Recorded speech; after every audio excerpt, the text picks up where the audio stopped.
Well, if you're watching this right now, there are two things that I wholeheartedly believe, and I want you to believe too. The first is that you could absolutely reach your weight loss goals this year through walking alone. You don't have to join a gym. We've talked about that in other videos, or take on a strenuous exercise program. If you want to do that as you feel stronger and healthier, you can, but you don't have to. The second is that you have more than enough willpower to be able to achieve these goals, no matter what your experience has been in the past or how many different things that you've tried. It's just a matter of understanding how willpower works and recognizing where our weak spots are. So let's talk more about that coming up next.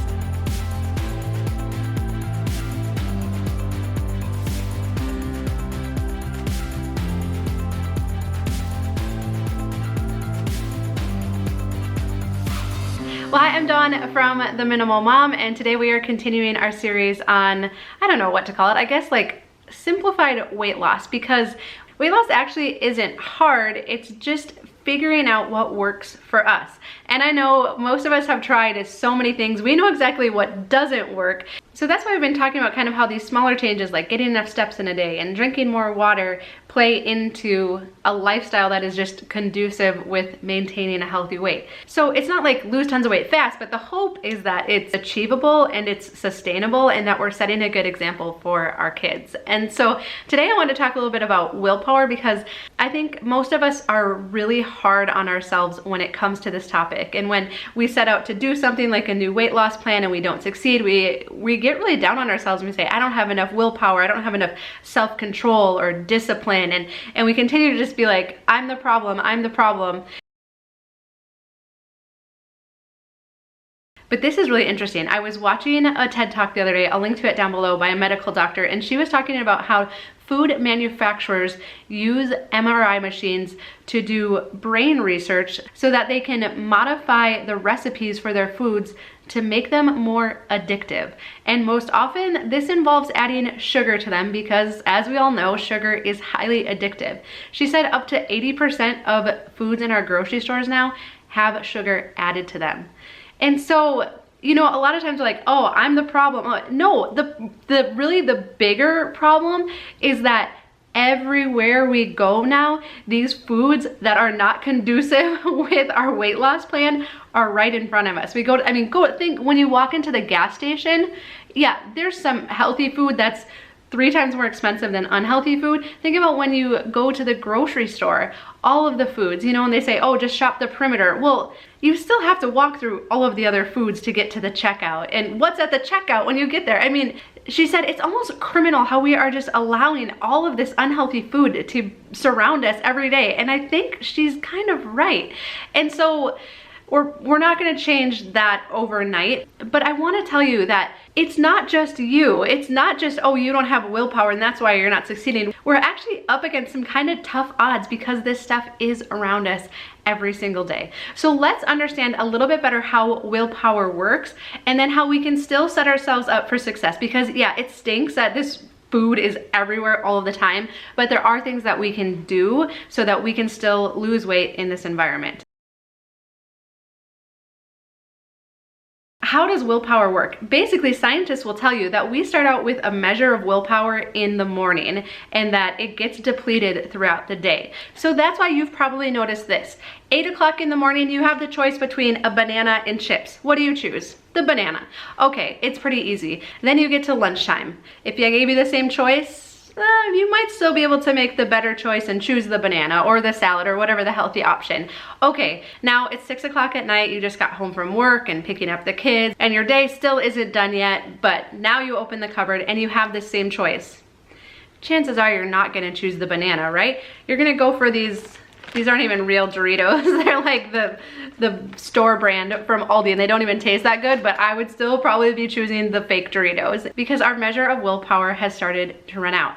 So we blame ourselves when we get to the end of the day and we choose the Doritos because we say, oh, I have no willpower. No, you're just human, right? Our measure of willpower has run out. And especially if we're tired, if maybe we're caring for a loved one, or we're trying to go back to school, or we're working long hours, when we're also having to use our willpower to get out of bed on time in the morning, to not yell at the kids and try and have patience with them, to try and have patience with our spouse or other family members who live with us, or our boss. all throughout the day, we're exercising our willpower, not just for food choices or exercise choices or getting our water in. We're using it for all kinds of different things. So it's no surprise that we get to the end of the day, we just feel like we have nothing left and we give in to the choices that we know we're not supposed to. So it happens. You know that. You've probably recognized that in your life. So what do? We have to get all of this food and stuff out of our house. We have to set up ourselves for success. We can't control what's at the grocery store or at the gas station or even at the vending machine at work, but we can control what's in our house. And so basically Tom and I are working to start kind of a new diet plan probably next week. And so what have we been doing? We've been eating up all the stuff in the house that we know isn't in line with that. And I know you're gonna say, but oh, my kids need it or my spouse really likes this. I don't know about you, but if there is anything in the house like animal crackers or frosting or chocolate chips or marshmallows, or if it's the end of the day and I'm craving something sweet, I don't really care what it is, you know, I'm just gonna go for it. And so it's hard to be changing our habits and then also having to change our children's as well. But I really think that the only way to truly succeed, if you haven't been able to succeed in the past, is to get all of it out of the house. The other thing is this: recognize if now is a good time to be trying to take on these lifestyle changes, or if it's not. Like I said, if you're going back to school or caring for a loved one or having behavioral challenges with your kids or working extra hours at work or dealing with a difficult boss or having struggles with your spouse, it might not be the best time to also try to then change your eating habits. Now, the one exception I will make is that I do think that if you start to incorporate the walking like we've been talking about and drinking water, you're gonna find your mood and energy levels improve. And of course, eating healthy helps those things too. But I would say try to make small changes. Maybe don't say, oh, I'm gonna start the Whole30 tomorrow. You know what I mean? Recognize where you're at right now, how much energy you have to dedicate to it, and make those decisions accordingly. And the third thing is this, is that if we have, you know, a significant weight loss goal that we want to achieve, we just want to be there now, right? Like if we're here and here's our goal, we look at this process in between and it's daunting.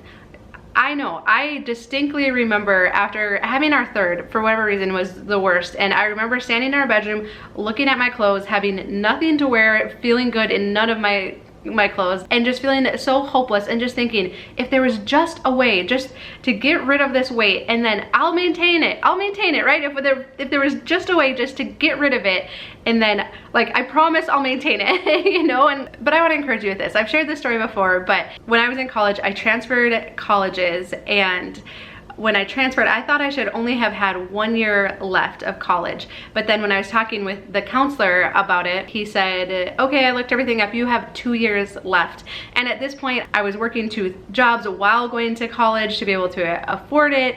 And I'm just thinking, oh my goodness, I thought I had 1 after already doing like 3 years. You know, I thought I only had 1 year left, and now you're telling me 2 more years of working 2 jobs and, you know, plus taking the classes on top of that. Ironically, one of my jobs at the time was a personal trainer.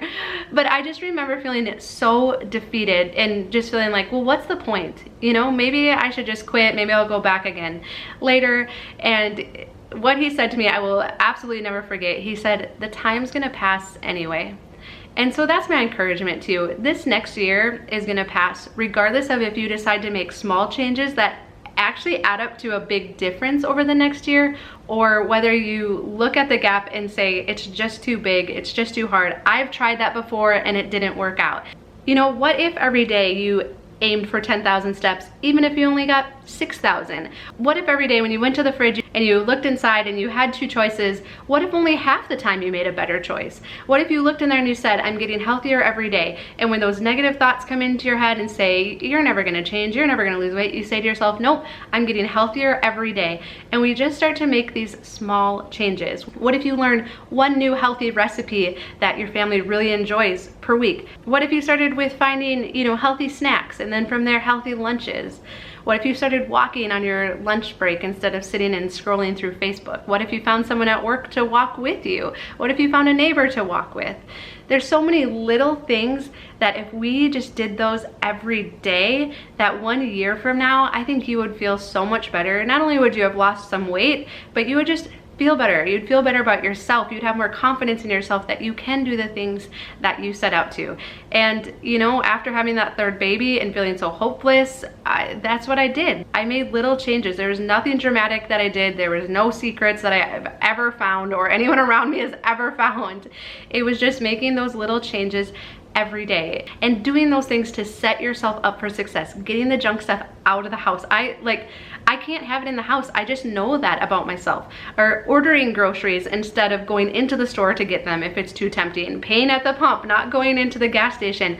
Going a different way at work so you don't walk by the vending machines. Whatever it takes, just committing to making those little changes every day. I think when you look back 1 year from now, you're gonna be so glad that you decided to do that. And what's so cool is that it doesn't take perfection. You don't have to do everything right every single day, but even if you just do one thing right each day that works towards your goal, you're gonna be so excited about where you are 1 year from now. So if you heard nothing else in this video, I hope you know that you're not alone, that none of us have any more willpower than the other. It's just simply understanding how it works and recognizing where our weaknesses are, and that little changes every day will add up to seeing a big change a year from now. So I love you. I truly wish you all the best, and I'd love to know what works for you, and I'd love to know how things have been going, how's it been going getting your steps in, and what has been working for you. So be sure to share that down below.